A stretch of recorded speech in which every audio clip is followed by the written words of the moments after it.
next? What's the feeling? Is it excited to be back on Fight Island, or do you feel like you're returning to the scene of the crime where they did you dirty last time? What's the emotion like for you right now? I'm just excited, man. I'm excited, you know. We find out that we got fans. I find out that that we're on ABC, and then we also find out that I'm the first main event in that new arena. So it's a bunch of pluses, you know. I can't wait, you know. And like I said, fighting is fighting. A fighter is a fight to me, and I can't wait to go out there Saturday night and do my thing. I was gonna ask you. I mean, it's the first time you've been, in a non-title fight in years and years. But as you said, all the things you laid out, it's still a massive fight that Oh yeah. everybody's looking forward to. So, does it feel any different at all, or does it feel like, hey, man, this is what we do? Yeah, no difference at all. You know, like I said, well, every time I had the belt with me, I said that was just a piece of fabric to let people know who I was. You know what I mean? Like I wasn't too crazy about it. You know, it was a belt to let people know I was a champion. But I always told myself I would carry myself as a champion. That's what we continue on doing. You know, and like how you said, it's a huge fight. It's not a pretty big fight. It's a huge fight. You know, with this whole ABC stuff, I know a couple pay-per-view guys would rather be in my spot than even fight on pay-per-view. You know, ABC is a big thing, and even being the first fight, you know, in 3 weeks, you know, coming back, we the first one of the year, and first fight with fans in since March of last year. So it's just what a time to be alive. You know, I'm excited that I get to be in this opportunity, and I can't wait to go out there and do my thing. As champ, obviously you didn't have to call anybody out, right? They came to you. But I just wonder. I mean, were you watching Calvin? I mean, was he a guy that was on your radar? I was like, I bet I'm gonna have to fight this kid at some point. Not at all. You know, like no disrespect to any fighter, but I don't watch no fights. I hate watching fights, to be honest. It's just it is what it was, and he's here. You know, even he's still yet. I feel like I still don't have to do no calling. You know, people still calling to fight me, so life's good, I guess. No question. Last thing for me, what is the goal here, man? I mean, we know you want to get back to that championship spot, right? I mean, do you feel like you can do that here? I mean, do you need to do something to get Volkanovski's attention or get his interest again? I mean, what's the goal here? I don't know. You know, I don't know. The only thing that I can do is I go in there and I can control what happens in the octagon. I get the job done, and then outside the octagon, that's why we got managers. You know, he better go do his job after his fight. I'm gonna do my job come Saturday night, and he gonna take care of his after the fight. Why don't you like watching fights? I just don't. I don't like watching fights. It's like, you know. General or just yours? Yeah, just in general. I mean, I like watching some of my friends and some big fights that's happening, but I really don't like watching them. It's just, I don't know. It's kind of, I guess so. Do you watch any other journalism interviews? Like, it's kind of boring, you know. It gets kind of irritating, you know. So it's like I don't want to watch fights. Yeah, next weekend, obviously, Conor McGregor is fighting Dustin Poirier. You fought them both, obviously, a while back for some of them. How do you see the fight going? I know you don't watch fights, but if Yeah. you imagine it. But see, you know, that's a big fight. That's a huge fight. That's a fight to enjoy as a fan. But at the end of the day, you know, Dustin is always motivated. He's always motivated for a fight. And then Conor, it looks very motivated. You know, you got shaven head Conor, so it should be a wild fight. You know, I as a fan, you know, that fight is very intriguing, and I think it's gonna be big. You know, I think so. It's gonna be huge. It's like I said, it's the first pay-per-view of the year, so I think it's gonna be a good fun fight. You mentioned the fans. How exciting is it for you to fight with them again? Does it make a difference when you're in there? I mean, I got to fight in big arenas, and then the last one we got to fight with no fans, and then this one we get some of the fans back. I mean, you definitely feel the difference. You know, you definitely can feel the difference, and I'm just excited to have fans back. You know, but there's Mini Bless. I'm gonna have to explain to him because I told him that he couldn't come because no fans is allowed, and then in the air I find out that there's fans. So I'm probably gonna have an earful from him when I get back home. You have to buy him a present to say sorry. He got enough presents. This guy needs to. I don't know what he needs. It's okay. We figure I'll let him talk my ear off. It's fine. Are you glad that Conor McGregor is back and got the eyeballs generating a bit more interest in the US? I think so. We did enough generating last year. I mean, we was the only sport that was doing it. All of last year, a lot of naysayers. I think so. Last year was a pretty good year for UFC. So I think so. It just helps, you know. It just helps with this big fights that's coming on. We opening the year off strong, and I think so with the whole COVID stuff and this and that. I think so. It kind of helped UFC in a weird way, and was able to carry on. But you don't think Conor brings anything special to the party then? I mean, Conor is Conor. He is special. There's a reason why he's the first pay per view of the year. So at the end of the day, I think so. He's bringing eyes back, but I think that UFC was doing just great. I know you touched upon it a little bit, but what's it like not having Rush around to fight with? Because he was becoming really synonymous with you in your media. That little shine stealer. It feels good that I get to have somewhat of my shine going into fight night. But all jokes aside, it's tough. He loves it. He loves being here. He actually has school, so I don't feel too bad about it. So at the end of the day, I just miss him. I miss him. It's kind of hard. It's kind of crying this last one when I had to leave. So it was just definitely hard. At least he won't throw you under the bus at the post-fight press conference. Oh yeah, oh yeah, oh yeah.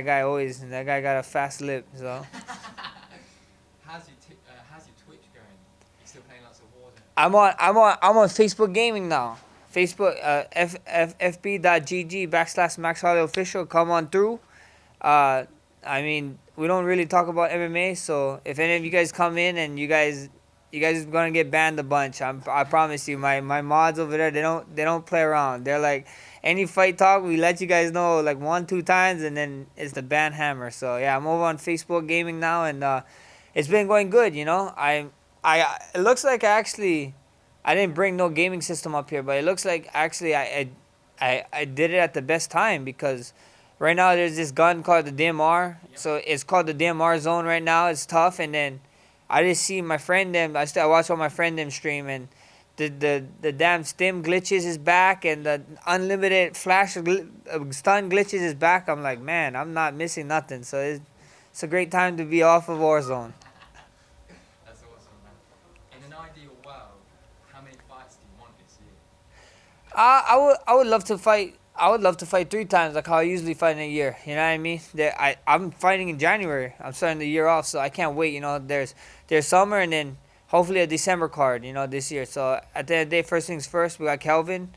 I gotta respect that. I got my hands full come Saturday. I can't wait to do it. Go in there and do it with him, and then we'll go from there. Thank you. Thank you. If Brian beats Alexander Volkanovski, do you think that makes sense to just do the rematch between you two for the title?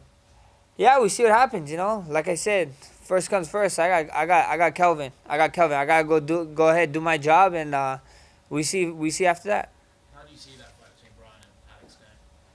I think so. It's a super intriguing fight. It's just 2 different fighting styles. I don't know if Alex fought somebody like Brian, and I don't know if Brian fought somebody like Alex. I really don't know. And the crazy thing is that they're both just dangerous guys throughout the whole fight. So that fight is super intriguing, and we get to find out soon. Hopefully they announce. Did they announce it yet? They didn't announce it yet. So hopefully they can announce it. We figure it out, and I go take care of my business come Saturday night, and we'll see what's next. When Calvin was in here, he said that he got to spar with Nate Diaz when he was 19. Is there anyone you wish in MMA that you could have sparred, just to have a bit of fun with, just to feel around them? Is there anyone you wish you could have done that with? Not really MMA. I mean, there's a couple of boxers that I wish I could. Like I always I want to try, and if I could spar with Terrence Crawford or something, that would be amazing. That guy's like the #1 pound for pound guy in our weight class in boxing. So I would love to spar with him. Loma, just because his angles, I'd love to feel how he felt. And then Lopez, Timofeo, like that guy, what he did to Loma was just mind blowing to me. I was like tripping out. Like I was like, there's no way. Not no way. I was giving him a chance to win, but the way he won, the way he did it was a masterpiece. So I'd love to spar those guys. Did you see Ryan Garcia the other day? Yeah, I saw Brian Garcia too. He's another guy, fast hands, nice, and it's just those guys is guys I think so I'd love to spar, especially in boxing. You said before that Volkanovski is not a good champion, that he acts like a challenger. Do you think he improved, has improved, or he's still the same? I don't know. I said that because of the way he was saying stuff, when we was doing our interviews and our stuff. So at the end of the day, I haven't come across his interviews and stuff. So you guys can let me know. You know, like you guys let me know how he talking, cause I don't know the way he be talking now. One thing that I was fascinated with was your when you was with Joe Rogan last year, and you were talking about, you know, you just said you're a gamer, and you were learning a lot of your punches. Yeah. Gaming you were talking about. Yeah. Talk me through that. Yeah, it wasn't really punches. I knew how to kickbox. I knew how to do this, but I was figuring out combos. Like Henan Barral was a killer in the first UFC game, and I remember using them. And then there was like this couple combos that I would do, and I was like, bro, like I got like 3-4 knockouts like in a row with the same exact combo. So I was like, I told at the time I didn't have a mid man. Dustin Kimura, a former UFC fighter, he was my mid man, and I was his mid man, so we trade off, and that's what we did. I was like, bro, we call this the Henan, we call this the Aldo. Like, there's a bunch of things that I learned from the game that we put in real life. You know, it was super fun, it was super cool. You know, it's just a cool way to. And when people were saying that, you know, you're just playing games, I was like, no, I'm not. I'm actually getting better in fighting. So I wasn't lying. And then you beat Aldo twice. So Yeah, see, you know, and I beat Aldo because I knew him like the back of my hand because I was playing a video game with him. So also, yeah, you know, it's been, I believe, like, you've had, what, 17 fights since you last fought Conor. Obviously, a lot has changed since then. You went the distance there. Like, when you fought him back then, did you think he had it in him to go on and do the history-making things and be the star that he is now? And how do you think you've grown since then, too? for sure, I did believe, you know, bro. This is coming from a time I actually just did something with the UFC. It was called the Run Back or whatever. And yeah, when we was at that time, it was crazy. You gotta think. I don't even know if I think we was on the main card, and if we wasn't on the main card, we was like the fight before the main card started. But we was on some. We wasn't even near the co-main event or main event, to be honest. And we're walking out now, and then here's me and Connor's like maybe by the trash can, and they stop us and be like, hey, you guys gonna wait for like 10 to 15 minutes. We're gonna air you guys walkouts. I was like, what? What is going on? And then I was like, okay, cool, this is cool. And when we walked, me and Connor got championship walkouts that night. I was like, what the hell is going on? You know, it's crazy. But that guy, he brought so much hype at that time. Still, yeah, it wasn't even the main event. We got treated and more love than the main event, I think. I'm pretty sure if you watch the viewership on top of that fight card, the viewership probably spiked when me and Connor fought. So it was just, yeah, you know that guy was something special. He's going to do something, and the man, you know, all glory to him. He been doing it, he been killing it, so respect. Pretty sure half the arena laughed after your fight, too. Yeah. I mean, I wouldn't doubt it. I would have to. I remember when I was standing there for 10, 15 minutes, the guy, like, just Irish flags everywhere, and it's telling me like they speak English. It's not Brazil. They're like telling me you're gonna die. I was like, oh, I was like, whoa. I was like, okay. So it was a good time, you know, and you could tell, you know, this guy had an effect on people, and he did his thing. Was he generally respectful to you around that period and stuff? Oh, it was super nice, you know what I mean.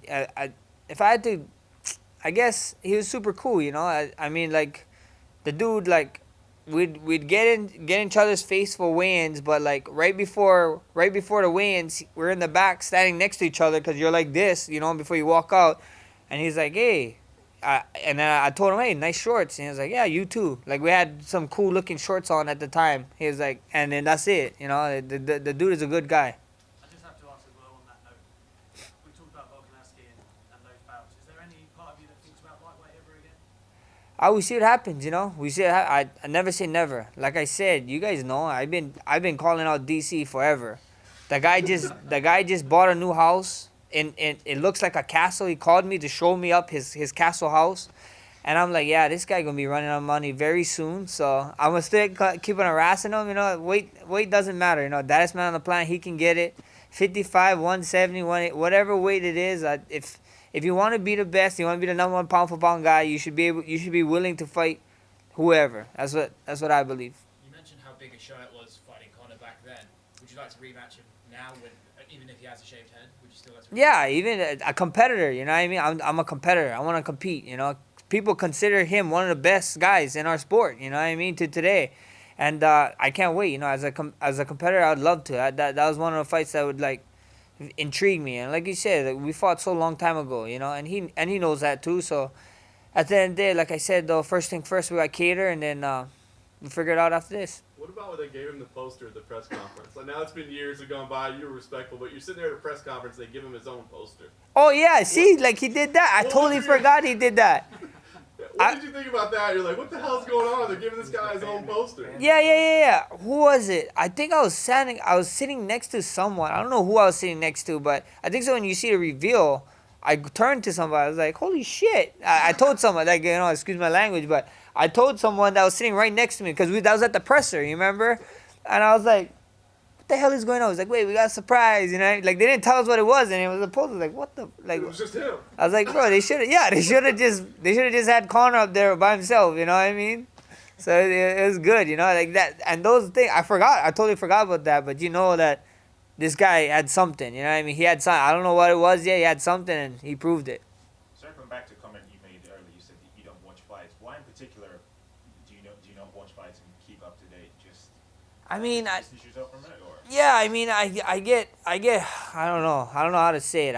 I really don't care for it, you know. I really don't care. I hate getting texts, this and that. Who do you think won the fight, or this and that, or did you see this? I would rather just when people ask me, what do you think of the fight? I didn't watch it because I didn't watch it. You know what I mean? I don't want to give you an answer, but at the end of the day, that's just what it is. You know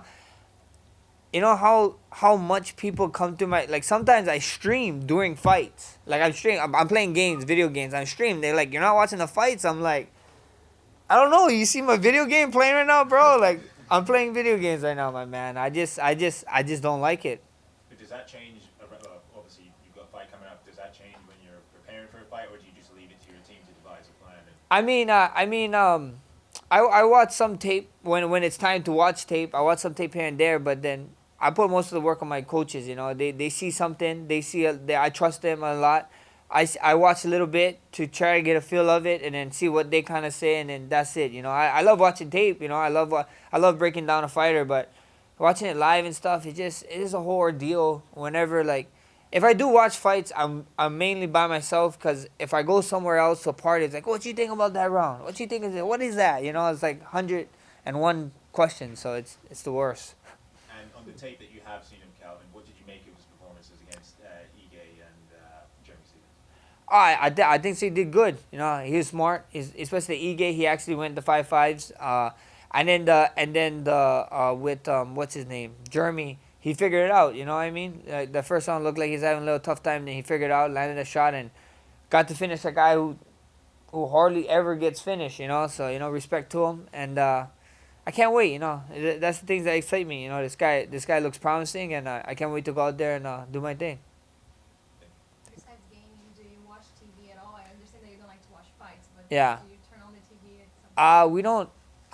At my house, we don't have cable. Like, we got Netflix and Hulu and whatever. So, yeah, that's what I do. I mean, if you want to talk about watching anything, since we've been in quarantine, I finished the whole true season of Cobra Kai. And that thing is badass. What about the third one? Good job. Watch it. It's good. What about the third season? The third season is super good. I loved it. I love that they come back together. So here's my plot for the final season, or whatever season it is. I think so they're gonna make Tori and Sam fight at the end to become the Valley champions. So I think so. That's what they have to. They have to do it. They didn't even fight yet, and like Sam is all like petrified from her or whatever, won't fight her. So I think so. I think so. That's what happens. But I really like if you've never watched it yet, close your ears, because this is a spoiler alert. But I really love how the lady came in, Allie came in and told them, like, you guys just jump into conclusions, because the whole damn season, every single episode, I'm like, stop jumping to conclusions, guys. They just walk in the building. It's like Johnny and Danielson finally becomes friends, and then one of them just come walking in somewhere random, and it's like they just get mad and they want to fight each other. I'm like, come on, guys, what is going on? You guys stood acting like it's 18. It's funny. I love the show. Like real life, right? Yeah, the show been so fun. And since you don't like to watch live fights, so you would never be a commentator, right? I mean, that's different. I would love to commentate because I'd have to do my job, but I feel like I'm a commentator and I'm not getting paid for it. Like I'm like, guys, you guys want to ask me questions? Maybe $5 question. Maybe that's how I get my commentator role started. You and DC can strike up a good partnership. Oh, DC, they don't want to give me a show with DC. Me and DC a show together. No, but I did tell DC he better watch out because his commentator job. When I'm done, I'm coming for it. His detailed job in ESPN, when I'm done fighting, I'm coming for it, DC. I promise you. You were sitting next to Michael Johnson at that press conference. Oh, was I? Yeah, I think so. It was Michael Johnson, the one I told him. I was like, I told him, like, you seen this shit? Like, what is going on, you know? I think so. That's what I told him. Like, he was to my left, I think. So whoever was next to me, I told him, are you seeing this? It's crazy.